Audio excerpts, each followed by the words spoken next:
జగన్ తెనాలిలో పర్యటించి పోలీసులు నడి రోడ్డుపై ముగ్గురు యువకులను లాఠీతో కొట్టిన ఘటనపై స్పందించారు. దాడి చేసిన యువకులపై కేసు ఉన్నందుకు ఇలా బహిరంగంగా కొట్టడం సరైంది కాదని, కేసు ఉండడం నేరం చేసినట్టు కాదు అంటూ చెప్పారు. కేసులు ఉన్నవారిని కొట్టాలంటే 24 కేసులు ఉన్న చంద్రబాబును కూడా కొడతారా అని జగన్ సంచలనంగా వ్యాఖ్యానించారు. పోలీసులే తీర్పు చెప్పే స్థితికి వచ్చారా అని ప్రశ్నించారు. నేరం చేసిన వారిని శిక్షించే అధికారం కేవలం కోర్టుకు మాత్రమే ఉందని స్పష్టం చేశారు. జగన్ తెనాలిలో దాడికి గురైన జాన్ విక్టర్, రాకేష్, బాబులాల్ కుటుంబాలను పరామర్శించారు. జాన్ విక్టర్ జూనియర్ లాయర్ గా, బాబులాల్ మెకానిక్ గా, రాకేష్ హైదరాబాద్ లో ఉంటూ పాత కేసులో కోర్టుకు హాజరయ్యేందుకు వచ్చాడు అని వివరించారు. ఒక కానిస్టేబుల్ సివిల్ డ్రెస్ లో మరో వ్యక్తితో గొడవ పడుతుంటే ఈ ముగ్గురు ఆ గొడవను అడ్డుకున్నారని, కానిస్టేబుల్ ఫిర్యాదుతో పోలీసులు వారిని అదుపులోకి తీసుకుని రోడ్డుపై కొట్టారని జగన్ చెప్పారు. పోలీసులు 24 గంటల్లో కోర్టుకు ఎందుకు హాజరుపరచలేదు అని ప్రశ్నించారు. కేసు 2 టౌన్ స్టేషన్ లో నమోదు అయినా అక్కడికి సంబంధం లేని మరో సిఐ వచ్చి ఎందుకు దాడి చేశారని జగన్ నిలదీశారు. యువకుల జేబులో కత్తి పెట్టి తర్వాత రౌడీ షీట్లు తెరిచారు అని ఆరోపించారు. రెడ్ బుక్ రాజ్యాంగం అమలవుతోంది, అందుకే ఇలాంటి దారుణాలు జరుగుతున్నాయని విమర్శించారు. ముగ్గురు యువకులు న్యాయ సహాయం, కుటుంబాలకు మద్దతు అందిస్తామన్నారు. జగన్ ర్యాలీలో పాల్గొంటుండగా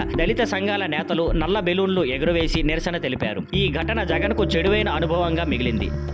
thank you for watching. Please like, share and subscribe.